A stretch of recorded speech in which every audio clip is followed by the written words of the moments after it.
quel suspense! Mais quel suspense dans ce dernier match de groupe! Quel suspense!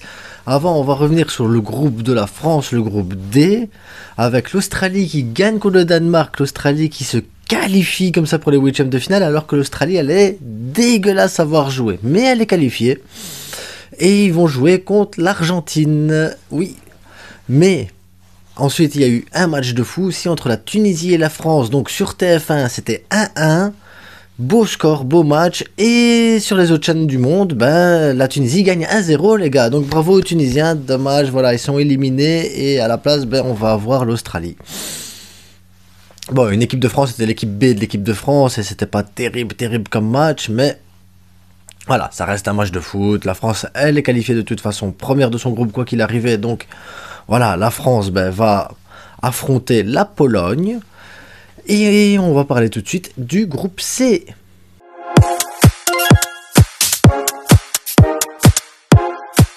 Le groupe C, les gars. Donc le groupe de la Pologne, de l'Arabie Saoudite, de l'Argentine et du Mexique. Alors le Mexique était dernier avec un tout petit point. Ensuite, on avait l'Arabie Saoudite, troisième avec 3 points. L'Argentine a égalité de points avec 3 points. Et la Pologne avec 4 points. La Pologne, un match nul suffisait pour les qualifier. Mais le match nul pouvait mettre en danger l'Argentine. Donc l'Argentine a joué le match et le plus beau match de son tournoi. L'Argentine, voilà, malgré le penalty raté de Messi, voilà, l'Argentine va se qualifier en gagnant 2-0 quand même, avec 2 superbes buts et une domination complètement écrasante. La Pologne n'a rien montré, vraiment, mais rien, que ce soit défensivement, offensivement ou au milieu de terrain, ils n'ont rien montré. Après, penalty, pas penalty, c'est compliqué les gars, c'est très compliqué. Moi personnellement, j'aurais pas sifflé le penalty. Voilà, maintenant il y en a d'autres qui disent que ça doit être sifflé, d'autres non, d'autres oui. On va pas rentrer dans le débat, de toute façon ça sert plus à rien. L'Argentine gagne quand même 2-0. Lautaro Martinez qui rate le 3-0 qui aurait éliminé la Pologne. Heureusement pour les Polonais, Lautaro Martinez se loupe totalement sur une phase, là, les 5-6 dernières minutes de jeu. Et de l'autre côté, le Mexique, qui gagnait 2-0, aurait pu faire le 3-0. À côté de ça, l'Arabie Saoudite revient quand même et se bat et a fait le 2-1 et presque le 2-2 aussi. Donc franchement, ça a été 2 matchs très serrés, ça s'est joué à rien. Allez, si la Pologne et le Mexique étaient restés avec égalité de points et égalité en différence de buts, ça se jouait sur les cartons jaunes. Les cartons jaunes, à tel point c'était serré quand même entre ces deux équipes. Finalement, il n'y aura pas besoin du départage avec les cartons jaunes, les cartons rouges et tout ça. Finalement, la Pologne, en perdant 2-0, se qualifie deuxième avec 4 points.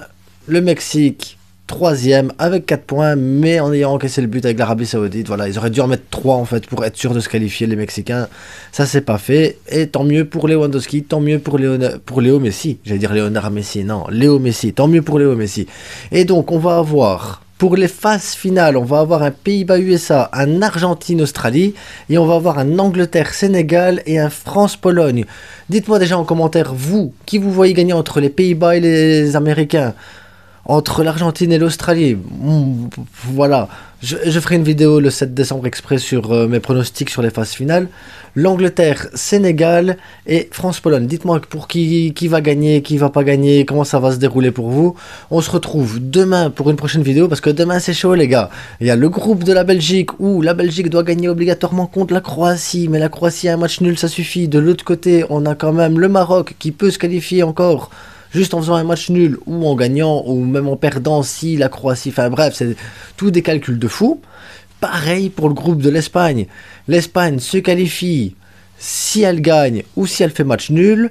Et si elle perd, elle peut se qualifier. Sauf si l'Allemagne te met 8 buts contre le Costa Rica, ou si le Costa Rica gagne 1-0 contre l'Allemagne. Et voilà, c'est tout compliqué. Le Japon peut se qualifier. Enfin, tout est possible. Demain, il n'y a pas une équipe qui est en sécurité. Il n'y a pas une équipe qui peut gagner le match facilement. Demain, ça va être un une journée de dingue, les gars, une journée de dingue.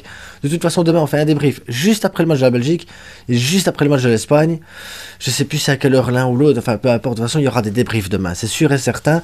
Et on se retrouve demain. En attendant, les gars, abonnez-vous, likez, partagez. Suivez-moi sur Insta, sur Twitter, sur TikTok, sur Facebook. Enfin, suivez-moi partout, les gars, partout. Et on se retrouve demain. Bonne soirée à tous et bon match de Coupe du Monde encore, les gars. À bientôt.